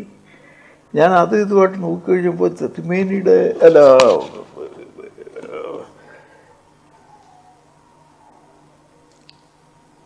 സിദ്ധാർത്ഥ സ്വാമിയുടെ കൃതിയിൽ ഒരു 10-500 തെറ്റുകളുള്ളതായിട്ട് കാണാൻ പറ്റി. അതെല്ലാം ഞാൻ എഴുതി കുറിച്ചും കൊണ്ട് സിദ്ധാർത്ഥ സ്വാമിയെ ഞാൻ കോഴിക്കോട് പോയി അദ്ദേഹത്തിൻ്റെ കോഴിക്കോട് ആശ്രമത്തിൽ, രാമകൃഷ്ണ ആശ്രമത്തിൽ പോയി കണ്ടു. കുറേ എല്ലാം കേട്ട് കഴിഞ്ഞിട്ട് എന്നോട് പറഞ്ഞു, ഞാൻ എഴുതിയതൊക്കെ അതിനകത്ത് നിന്നൊന്നും മാറ്റാനൊന്നും പറ്റില്ല, അതൊക്കെ എഴുതിയത് അങ്ങനെ വല്ല. രണ്ടാമത് ഞാൻ അതേ തിരുത്തുകളും കാര്യങ്ങളൊക്കെ ആയിട്ട് തൃശ്ശൂർ ശ്രീരാമകൃഷ്ണ ആശ്രമത്തിൽ പൊറനാട്ടുകര അദ്ദേഹത്തെ പോയി കണ്ടു. പറഞ്ഞു, ദയവേത് നോക്കണം. അപ്പോഴും പുള്ളി പറഞ്ഞു, എന്താണ് ഉദ്ദേശിക്കുന്നത്? ഞാൻ പറഞ്ഞു, എനിക്കിത് ക്രിസ്ത്യാനികളുടെ ഇടയിലൊന്ന് പ്രചരിപ്പിക്കണമെന്നുള്ള ഒരാഗ്രഹമുണ്ട്, അതുകൊണ്ടാണ്. അതങ്ങ് പ്രചരിപ്പിച്ചോ? ഞാൻ പറഞ്ഞ ചെറിയൊരു ഭാഷയുടെ കാര്യങ്ങളിലൊക്കെ. എന്തൊരു ഭാഷ? ഞാൻ പറഞ്ഞു, ഇപ്പം ഈശ്വരൻ എന്നുള്ള വാക്ക് ക്രിസ്ത്യാനികൾ, കേരളത്തിലുള്ള ക്രിസ്ത്യാനികൾ അധികം ദൈവത്തെ വേണ്ടി പറയാറില്ല, ദൈവമൊന്നുമാണ് പറയാറുള്ളത്. ഞാൻ ഈശ്വരൻ എഴുതി അത് വായിക്കുന്നവർ വായിച്ചാൽ മതി എന്ന് പറഞ്ഞ് സ്വാമി അവിടുന്ന് എഴുന്നേറ്റ് പോവുകയും ചെയ്തു. അപ്പം ഇതും ഞാൻ നിർത്തിയില്ല. എന്നിട്ടും ഞാൻ ഈ 526 തെറ്റുകളും എഴുതിക്കൊണ്ട് പാലാ ശ്രീരാമകൃഷ്ണ ആശ്രമത്തിൽ ചെന്നു. എന്നുവെച്ച് പറഞ്ഞു, ഇതിലേതെങ്കിലും ഒരു തെറ്റെങ്കിലും അംഗീകരിച്ചില്ലെങ്കിൽ ഞാൻ ഇവിടുന്ന് പോവുകയില്ല എന്നുള്ള രീതിയിലൊരു എന്താണ് പുള്ളിയത് നോക്കുമ്പോൾ തുടക്കത്തിൽ തന്നെ 26-ാം തീയതി ഞായറാഴ്ച എന്ന് പറഞ്ഞാണ് തുടക്കത്തിലുള്ള വാചകം തന്നെ. ഞാൻ പറഞ്ഞത് ശരിയല്ല, 26-ാം തീയതി ഞായറാഴ്ചയല്ല, 26-ാം ഞായറാഴ്ചയാണ്. അപ്പം പുള്ളി ഒന്ന് നിർത്തി. പിന്നെ അടുത്തും നോക്കി, അങ്ങനെ അടുത്തും നോക്കി 566 ശരിയാണെന്ന് തിരുത്തും ശരിയാണെന്ന് കണ്ടിട്ട് ഞാൻ പറഞ്ഞു, എൻ്റെ സ്വാമി, എനിക്ക് തന്നെ പ്രസിദ്ധീകരിക്കാവുന്നുള്ളതേ ഉള്ളൂ. ഒരു അജ്ഞാത സഞ്ചാരകൻ എഴുതിയ ഒരു പുസ്തകമാണ്. പക്ഷേ ക്രിസ്ത്യാനികൾ ചെയ്യാത്ത ഒരു കാര്യം സ്വാമി ചെയ്തുള്ളത് കൊണ്ട് സ്വാമിക്ക് ആ ക്രെഡിറ്റ് മുഴുവൻ തരണമെന്ന് എനിക്കൊരാഗ്രഹമുണ്ട്. അപ്പോൾ അതെങ്ങനെയാണ്? ഞാൻ പറഞ്ഞു, ഞാൻ പ്രസിദ്ധീകരിക്കാം. സ്വാമിയുടെ പിന്നെ സിദ്ധാർത്ഥ സ്വാമിയുടെ പേരിൽ രാമകൃഷ്ണ മിഷന് വേണ്ടി ഞാൻ പ്രസിദ്ധീകരിക്കാം, അതിൻ്റെ റോയൽറ്റി സ്വാമിക്ക് എന്നേക്കാം. ഇതിൻ്റെ കാരണം സ്വാമിയുടെ പേരയിൽ വെക്കണമെന്നുള്ളത് വളരെ പ്രധാനമാണ് എനിക്ക്. കാരണം നമ്മുടെ ക്രിസ്തീയ പുരോഹിതന്മാരും തിരുമേനിമാരും ഒക്കെ ഇതൊന്ന് മനസ്സിലാക്കേണ്ടതാണ്. ഇതെന്താണ് ഈ സംഭവം? ഈ സന്യാസ സമ്പ്രദായം എന്താണ്? ഈ സന്യാസത്തിൻ്റെ പ്രാധാന്യം കാര്യങ്ങളൊന്നും മനസ്സിലാക്കാൻ വേറൊരാളുടെ പേര് പിന്നെ ആവശ്യമുണ്ട്. അതുകൊണ്ട് സിദ്ധാർത്ഥ സ്വാമി സമ്മതിക്കണമെന്ന് പറഞ്ഞു. അങ്ങനെ ഞങ്ങളുടെ ഒരു സാധകൻ്റെ സഞ്ചാരം, the way of pilgrim, author unknown, ഇത് ഇങ്ങനെയുള്ള ഒരു ക്രിസ്ത്യൻ ബാക്ക്ഗ്രൗണ്ടിൽ തന്നെ ഈ പ്രദേശത്തു നിന്നൊക്കെയാണ് ഈ സാധകൻ സഞ്ചാരമായിട്ട് പോയിട്ടുള്ളതൊക്കെ. അത് ഇങ്ങനെ തന്നെ എഴുതി, സി രാമകൃഷ്ണ മിഷന് വേണ്ടി റോയൽ ഇൻ്റർനാഷണൽ ചിൽഡ്രൻസ് ഫൗണ്ടേഷൻ പ്രസിദ്ധീകരിക്കുന്നത് എന്നെഴുതി ഒരു 50,000 കോപ്പി പലയിടത്തും സൗജന്യമായി എത്തിച്ചു കൊടുത്തു. ഒരുപാട് പേര്, ഒരുപാടല്ല, കുറേ ആൾക്കാർ അതിന് വലിയൊരു അപ്രിസിയേഷൻ എഴുതുകയും ചിലർ പറഞ്ഞ് ഈ പുസ്തകം വായിച്ച് ഞാൻ ദൈവവിശ്വാസിയായി എന്ന് എഴുതി പറയുകയും ചെയ്തു. ഇതിൽ കൂടുതൽ കൃതജ്ഞത പറയേണ്ട, അതിനെക്കുറിച്ചിട്ടുള്ള പറയാൻ വേണ്ട ആവശ്യമില്ല. ഈ സാധകൻ കൊണ്ടുകിടന്ന ആ ജിസ്റ്റ് ഓഫ് ഫിലോകാലിയ, അതായത് ഇതിൻ്റെ ട്രാൻസ്ലേഷനും സിദ്ധാർത്ഥ സ്വാമി എഴുതി ആ പലർക്കും കൊടുത്ത കൂട്ടത്തിൽ കുരിശുമല ആശ്രമത്തിനും അന്നത്തെ അവിടുത്തെ ആബോട്ട് ആയിരുന്ന ആചാര്യ ഫ്രാൻസിസിനും കൊടുത്തിരുന്നു. ഏകദേശം 5.5 കൊല്ലത്തോളം ഇത് പ്രസിദ്ധീകരിക്കാതെ കിടന്നു ഈ ട്രാൻസ്ലേഷൻ. സ്വാമി ഫ്രാൻസിസ് ആചാര്യ അതെടുത്തിട്ട് ഒരു പുസ്തക രൂപത്തിൽ പുസ്തകമായി പ്രിൻ്റ് ചെയ്യാൻ വേണ്ടി, അത്ഭുതമാണ്, ഞാനിന്ന് അവിടെ ധ്യാനത്തിന് പോയിരിക്കുമ്പോൾ എൻ്റെ കയ്യിൽ തരുന്നു കുറേ പേപ്പർ. ഇത് മാങ്ങാനം ആശ്രമത്തിലൊരു പ്രസ്സുണ്ട്, അവിടെ കൊടുത്ത് അതിൻ്റെ പ്രൂഫ് എത്തിച്ചു തരാൻ വേണ്ടിയുള്ള ഏർപ്പാടാക്കുക. ഞാൻ ആ കടലാസ് കൊണ്ടത് വായിച്ചാൽ എനിക്കൊട്ടും തന്നെ മനസ്സിലാകാത്ത പല കാര്യങ്ങൾ. അതുകൊണ്ട് മങ്ങാനം അവിടെ കൊടുക്കുന്നു, അവരത് പ്രൂഫായിട്ട് എൻ്റെ കയ്യിൽ തരുന്നു.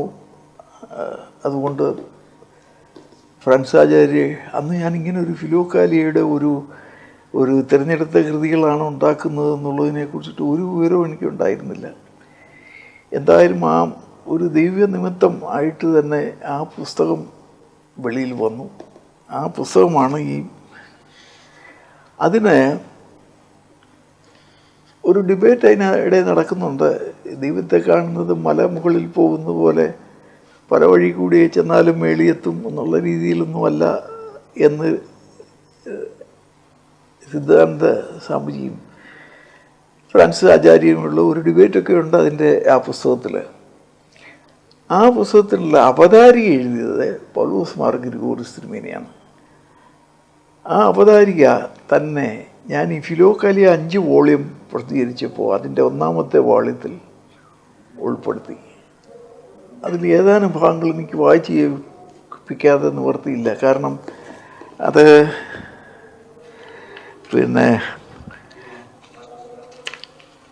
ആത്മീയതയെ സംബന്ധിച്ചിടത്തോളം കിഴക്കായാലും പടിഞ്ഞാറായാലും ഹിന്ദുവോ മുസ്ലിമോ ബൗദ്ധനോ ക്രിസ്ത്യനോ ആരായാലും ഈശ്വര സേവനം വാഞ്ചിക്കുന്നവൻ പ്രത്യേകം ചിന്തിക്കേണ്ട ഒരു പ്രശ്നം ഇതിൽ അന്തർഗതമായിരിക്കുന്നു. ഞാൻ പൂർണ്ണതയെ പ്രാപിച്ചാൽ മറ്റു പ്രശ്നങ്ങൾ താനേ പരിഹരിക്കപ്പെട്ടുകൊള്ളും എന്ന ചിന്താഗതി ഹൈന്ദവ ചിന്തയിൽ ശ്രീ ശങ്കരാചാര്യരുടെ വ്യാഖ്യാന പ്രകാരമുള്ള വേദാന്തത്തിൽ കാണുന്നുണ്ട്. ഓ പൂർണ്ണമിതം പൂർണ്ണമിത് പൂർണ്ണമുദച്യതേ പൂർണ്ണസ്യ പൂർണ്ണമാദായ പൂർണ്ണമേവ ശിഷ്യതേ. ഇത് ഗ്രിഗോറിയോസ് തിരുമേനി കോട്ട് ചെയ്ത ശങ്കരാചാര്യ വ്യാഖ്യാനമാണ്. എല്ലാവരും ഒരുമിച്ച് ശ്രേയസിലേക്ക് വരുന്നതാണ് നല്ലതെന്ന സർവോദയ ചിന്തയും അന്ത്യോദയ ചിന്തയും ഒരു വശത്തും, സകല പ്രശ്നങ്ങളുടെയും മൂലം നാനത്വ ബോധമായതുകൊണ്ട് ബോധതലത്തിൽ മാത്രമേ പ്രശ്നമുള്ളൂ എന്ന് ബോധത്തിൽ അഹം ബ്രഹ്മാംസി എന്ന പ്രജ്ഞ ഉയരുമ്പോൾ അന്യപ്രശ്നങ്ങൾ സിദ്ധനെ സംബന്ധിച്ചിടത്തോളം താനേ നിരോധാനം ചെയ്തുകൊള്ളുമെന്നുള്ള ശങ്കരചിന്ത മറുവശത്തും ഉള്ളതും ഇത് രണ്ടും തമ്മിൽ പൊരുത്തപ്പെടുത്തിക്കൊണ്ടു പോകുവാൻ പ്രയാസമാണ്. അപ്പോൾ ക്രിസ്തീയ പാരമ്പര്യത്തിലുള്ള സമീപനം ഇവ രണ്ടും ഒരുപോലെ ആവശ്യമാണെന്നുള്ളതാണ്. രാത്രി മുഴുവൻ നിശബ്ദനായി ഇരുന്ന് പ്രാർത്ഥിക്കുകയും പകലുദയം മുതൽ അസ്തമനം വരെ അധ്വാനിച്ച് ദരിദ്രരെ പോഷിപ്പിക്കുകയും രോഗികളെ രോഗവിമുക്തരാക്കുകയും അറിവില്ലാത്തവരെ പഠിപ്പിക്കുകയുമാണ് ക്രിസ്തു ഭഗവാൻ ചെയ്തത്. തൻ്റെ ശിഷ്യന്മാരെ അതുതന്നെയാണ് പഠിപ്പിച്ചത്.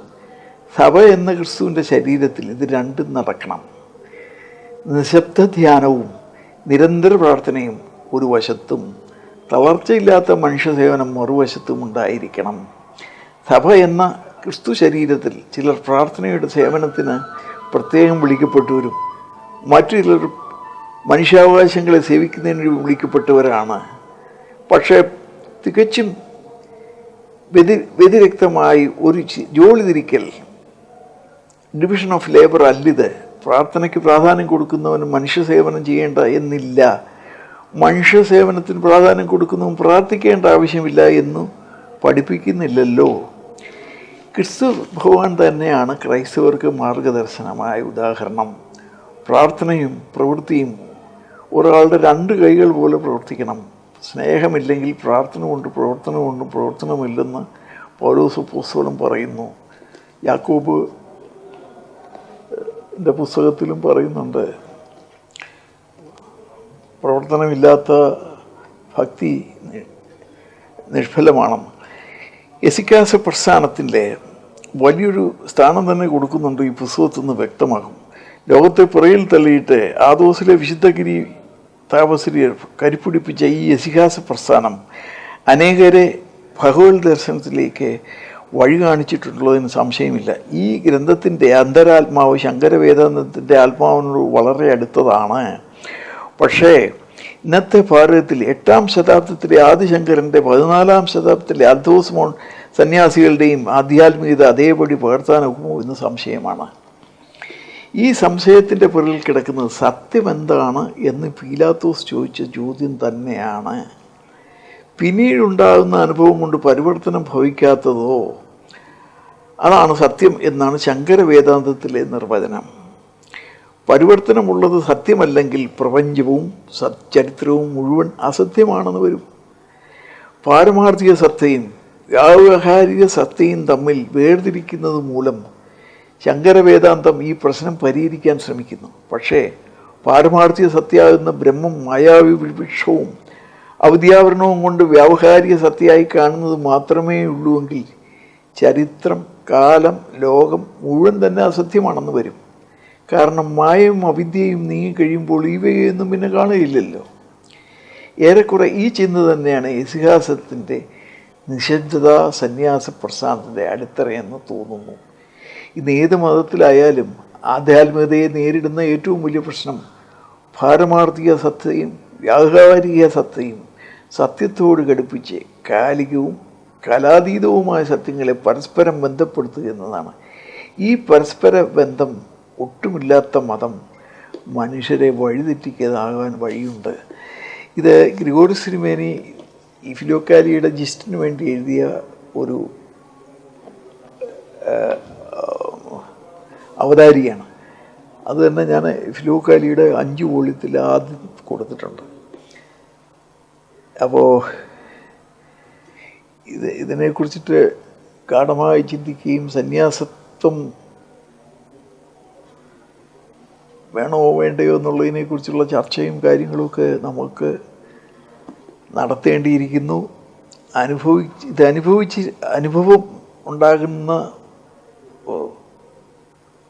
ഡോക്ടർ ദീപക് ചോപ്രയൊക്കെ ഒരു പുസ്തകം എഴുതിയിട്ടുണ്ട്, ദൈവത്തെ എങ്ങനെ അറിയാം. ആ പുസ്തകം നമ്മളൊക്കെ എല്ലാവരും വായിച്ചിരിക്കേണ്ടതാണ്. How do we experience God. അപ്പോൾ ഈ ഒരു ഏറ്റവും കൂടുതൽ ഫിലോക്കാലിയ ഉപയോഗിക്കുന്നത് നമ്മൾ മലയാളത്തിലും ഇംഗ്ലീഷിലും ഇറങ്ങി 5-ാം വോളിയം ലോകത്തിലാദ്യം ഇംഗ്ലീഷിൽ ഇറക്കുന്നത് ഞങ്ങളാണ്. അപ്പോൾ ഈ പുസ്തകം വായിച്ച് എല്ലാ ഇന്ത്യയിലെ 1000 ആശ്രമങ്ങളിൽ എത്തിച്ചു കൊടുത്തിട്ടുണ്ട് ഫിലോക്കാലിയ. അതുകൊണ്ട് കേരളത്തിലും മിക്കവാറും ഉള്ള എല്ലാ ആശ്രമങ്ങളിലും ക്രിസ്തീയ സഭകൾക്കും എല്ലാം എത്തിച്ചു കൊടുത്തിട്ടുണ്ട്. ഇത് ഏറ്റവും കൂടുതൽ ഉപയോഗിക്കുന്നത് കത്തോലിക്ക കന്യാസ്ത്രീയമ്മമാരും അച്ഛന്മാരുമാണ്. അപ്പോൾ ഓർത്തഡോക്സ് സഭയിലുള്ളവർ അധികമായി അതിനെ പ്രോത്സാഹിപ്പിക്കുകയോ വായിക്കുകയോ ചെയ്യുന്നതായിട്ട് കേട്ടിട്ടില്ല. കാതോലിക്ക മരിച്ചുപോയ കാതോലിക്ക ബാബ എല്ലാ തിരുമേനിമാർക്കും എഴുതി ഫിലോക്കാലിയ എന്നുള്ള പുസ്തകം 5 വോളിയത്തിൽ നിങ്ങളുടെ വായനയുടെ ഒരു ഔട്ട്പുട്ട് തരണം എന്നെഴുതി. ഒരാൾ പോലും അതിന് മറുപടി പോലും വായിച്ചില്ല, ആരും വായിച്ചിട്ടില്ല, എല്ലാതും ഷെൽഫിൽ വെച്ചിരിക്കുകയാണ്. എന്നാൽ കത്തോലിക്ക സഭയിലെ കന്യാസ്ത്രീമാർ അച്ഛന്മാരും വളരെയധികം ഇതിനെ ഉപയോഗിക്കുന്നുണ്ട് എന്നുള്ള കാര്യം ഞാൻ പറഞ്ഞുകൊള്ളട്ടെ.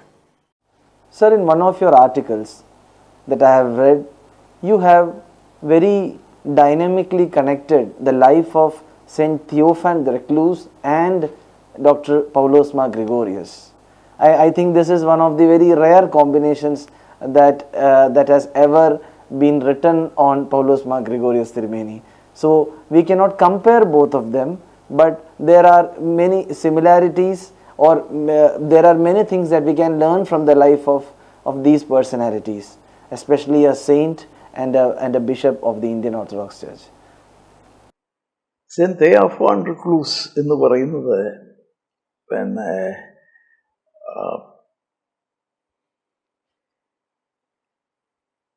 അദ്ദേഹത്തിൻ്റെ ബാക്ക്ഗ്രൗണ്ട് നോക്കിയാൽ അദ്ദേഹം റഷ്യൻ ഫിലോസഫിക്കൽ കൗൺസിലിൻ്റെ ഹെഡായിരുന്നു. വ്ളാഡിമിർ സൊസ്ദാൽ എന്നീ റീജിയൻ്റെ സുപ്രധാനമായ 2 പ്രവിശ്യകളിലെ മെത്രോപൊളിത്തനായിരുന്നു. അതുപോലെ തന്നെ സെൻറ്റ് പീറ്റേഴ്സ്ബർഗ് സെമിനാരി പ്രിൻസിപ്പാളും ഒക്കെയായിരുന്നു. ഒരവസരത്തിൽ വീഷെ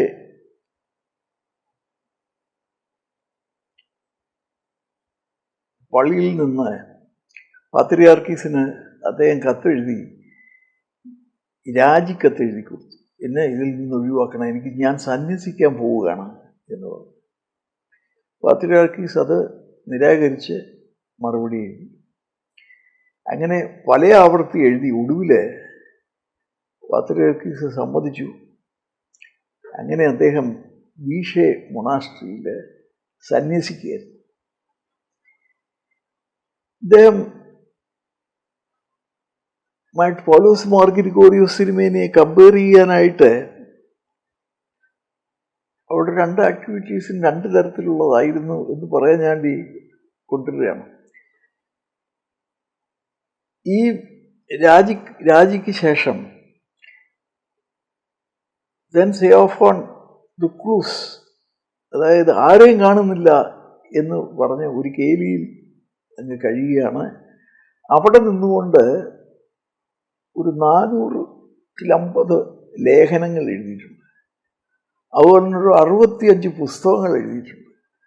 അതുപോലെ തന്നെ ഫിലോക്കാലിയ എന്ന് പറഞ്ഞ് ലോകത്താരും ചെയ്യാത്ത ഒരു കാര്യം ഒറ്റയ്ക്ക് അത് മുഴുവൻ റഷ്യൻ ഭാഷയിലേക്ക് ട്രാൻസ്ലേറ്റ് ചെയ്തിട്ടുണ്ട്. അതിനുശേഷമാണ് ഈ ഫിലോക്കാലിയ ലോകത്ത് പ്രശസ്തമായത്. ഈ ഇദ്ദേഹം ചെയ്ത ഒരു 4 ലക്ഷത്തിലധികം എഴുത്തുകൾ സാധാരണക്കാർക്ക് എഴുതിയിട്ടുണ്ട്. അപ്പോൾ നോക്കുകയാണെങ്കിൽ അന്നത്തെ ഒരു ഇൻ്റർനെറ്റ് ആയിരുന്നു തെയോഫാൻ റിക്ലൂസ്.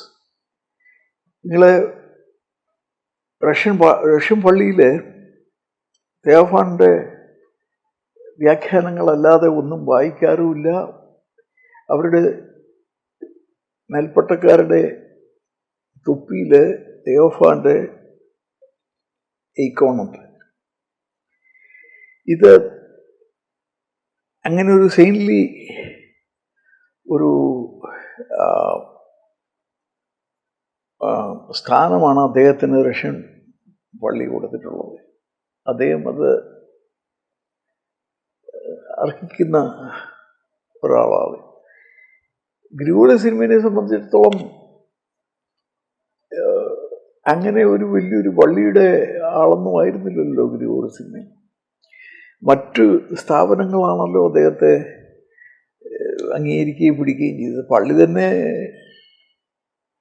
എന്നോട് കാതോലിക്ക മാത്യു ദ്വിതീയൻ ബാവ തിരുമേനി എന്നോട് പറഞ്ഞിട്ടുണ്ട്, സിനഡ് കൂടുമ്പം ഞാൻ ഗ്രിഗോറി തിരുമേനിയോട് പറയും പ്രാർത്ഥിക്കണമെന്നും കണ്ടക്ട് ചെയ്യണമെന്നും പുള്ളിയോട് പറയുമായിരുന്നു പറഞ്ഞു. അങ്ങനെയുള്ള ബഹുമാനതകളൊക്കെ സൗമ്യമായിട്ടൊക്കെ രഹസ്യമായിട്ടൊക്കെ കൊടുക്കുക എന്നുള്ളതല്ലാതെ ഗ്രിഗോറി തിരുമേനി അങ്ങനെ ഒരു പ്രധാനപ്പെട്ട ഒരു പദവിയിലേക്ക് ആരും പൊക്കിയിട്ടൊന്നുമില്ല. തിരുമേനി ഒരു അത്ഭുത വിളക്കായിരുന്നു. പക്ഷേ വിളക്കിന് തണ്ട് എത്രത്തോളം ശക്തിയുള്ളതായിരുന്നു എന്നുള്ളതിന് സംശയമുണ്ട്. അപ്പോൾ ഇത് കമ്പയർ ചെയ്യാനായിട്ട് നോക്കുമ്പോൾ ഈ ഇൻ്റലക്ച്വൽ ഡെലിബറേഷൻസ് രണ്ടു കൂട്ടർക്കും ഉണ്ടായിട്ടുണ്ട്. പിന്നെ സെൻറ്റ് തിയോഫാൻഡർ ക്രൂസ് അദ്ദേഹം സന്യാസത്വം സ്വീകരിച്ചു. ഗ്രിഗോറി തിരുമേനി സന്യാസത്തിലേക്ക് പോകുന്നതിന് മുമ്പ് പുള്ളിയെ ദൈവം വിളിക്കുകയും ചെയ്തു. അപ്പം കമ്പയർ ചെയ്യുന്നത് എങ്ങനെയാണെന്ന് ചോദിച്ചു കഴിഞ്ഞാൽ സാധ്യമല്ല. എന്നാൽ വേറൊരു അവസരത്തിൽ ആ ഒരു കഥ ഇപ്പോൾ പറയുന്നത് കൊണ്ട് എനിക്ക് ഇതുമായി ബന്ധപ്പെട്ട ഒരു കഥയാണ്. അതായത് ജോൺ 1 പോപ്പ് അധികാരത്തിൽ സ്ഥാനം ഏറ്റെടുത്തപ്പോൾ ഒട്ടും താമസിയാതെ ഗ്രിഗോറി തിരുമേനിയും ഇപ്പോഴത്തെ പത്രിയാർക്കീസ് കിറിലിൻ്റെ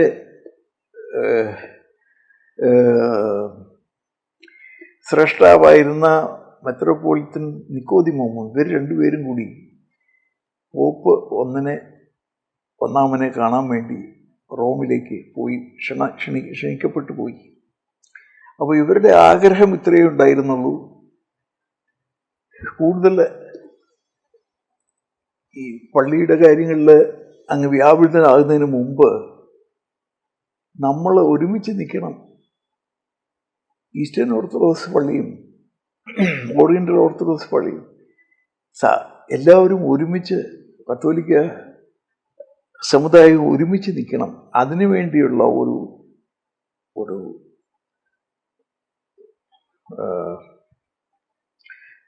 പ്രചോദനം കൊടുക്കാൻ വേണ്ടി അവർ റോമിലെത്തുകയാണ്.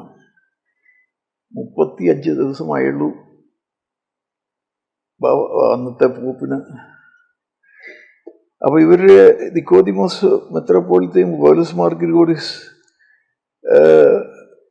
മെത്രോപൊളിത്ത ഇവർ രണ്ടുപേരും കാണുന്നതിന് വേണ്ടി വൈകുന്നേരം അവിടെ എത്തി. വൈകുന്നേരം ഭക്ഷണം കഴിച്ചുകൊണ്ടിരിക്കുമ്പോൾ നിക്കോദിമോസ് തിരുമേനി പറഞ്ഞു, എനിക്ക് ഗവൺമെൻറ്റിൽ നിന്ന് ഒരു സന്ദേശം കിട്ടിയിട്ടുണ്ട്, ഒരു ആങ്സൈറ്റിക്ക് വകയുണ്ട്, ഈ കാഴ്ച മാറ്റി വെക്കണമെന്ന്.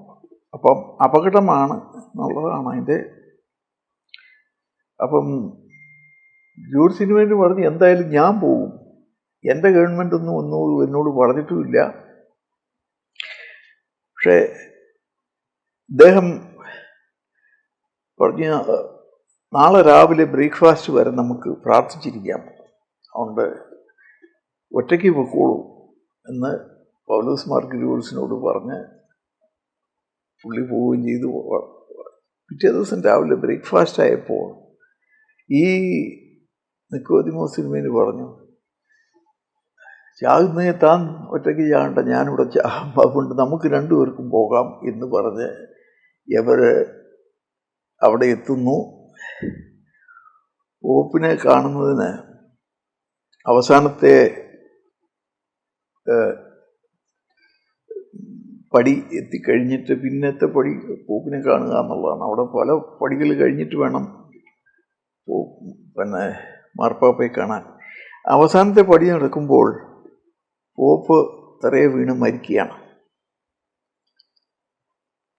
അപ്പോൾ തന്നെ ഇവർ അവിടുന്ന് പോരേണ്ടി വന്നു. പിന്നെ ഏതാനും ആഴ്ചകൾക്ക് ശേഷം നിക്കോദിമോസും മെത്രോപൊളിത്തൻ നിക്കോദിമോസും റോമിൽ വെച്ച് മരിക്കുന്നു. അദ്ദേഹത്തിന് ഹൃദ്രോഗം ഉണ്ടായിരുന്നു. അതുകൊണ്ടാവാം എന്ന് നമുക്ക് ഗ്രിഗോറി തിരുമേനി നേരിട്ട് പറഞ്ഞ കഥയാണിത്. അപ്പോൾ അങ്ങനെയുള്ളവരുമായിട്ട് കമ്പയർ ചെയ്യുന്നതിന് പ്രയാസമില്ല. പക്ഷേ സെയിൻറ്റ് തിയോഫാൻ റിക്ലൂസുമായിട്ട് കമ്പയർ ചെയ്യുമ്പോൾ കുറച്ച് പ്രയാസമുണ്ട്. തിരുമേനി വാസ് നോട്ട് എ സന്യാസി, ഫുൾ ടൈം സന്യാസി ആസ് സെയിൻറ്റ് തിയോഫാൻ ദ റിക്ലൂസ്. അദ്ദേഹം എഴുതിയ പുസ്തകങ്ങളാണ് ഈ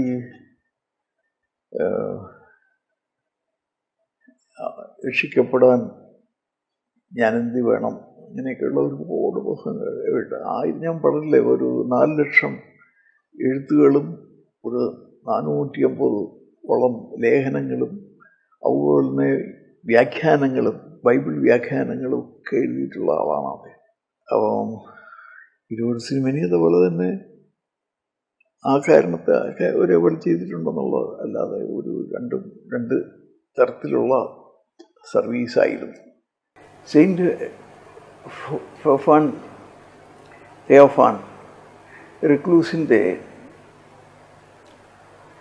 വീഷെ ആശ്രമം അല്ലെങ്കിൽ മൊണാസ്ട്രി ഈ കമ്മ്യൂണിസ്റ്റ് കാലത്ത് അത് നശിപ്പിച്ച് അത് ഒരു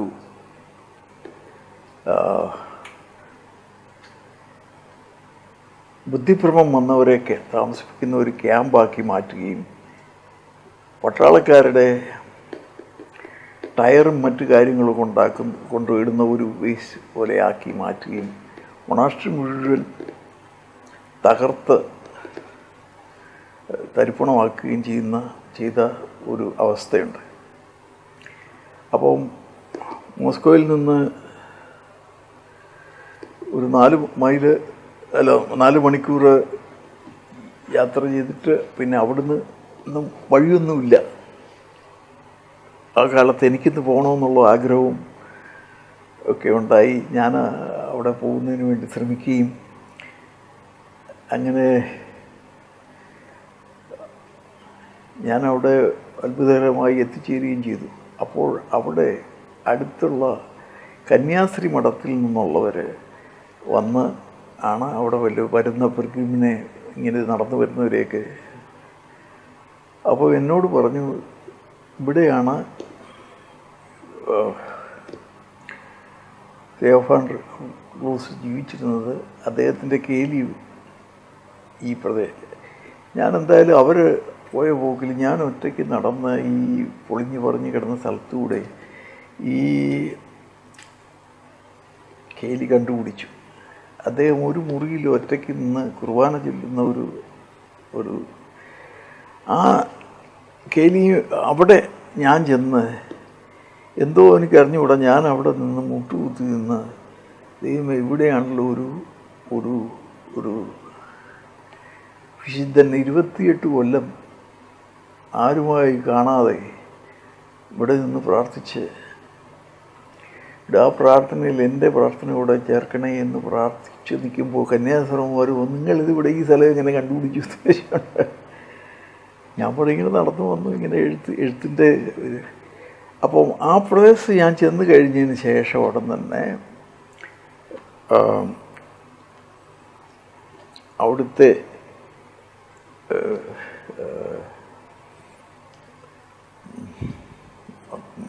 തിരുമേനിയും അതിന് കൂടുതൽ പ്രാധാന്യം അർപ്പിച്ച് അത് കെട്ടാൻ വേണ്ടി, പുതുക്കാൻ വേണ്ടിയുള്ള ഓർഡർ കൊടുത്തു. ഏകദേശം ഒരു 1.5 കൊല്ലത്തിന് ശേഷം അത് ആ കേലി എങ്ങനെ തന്നെ നിലനിർത്തിക്കൊണ്ട് അതിൻ്റെ കൂദാശ നടത്തി. ആ കൂദാശയ്ക്ക്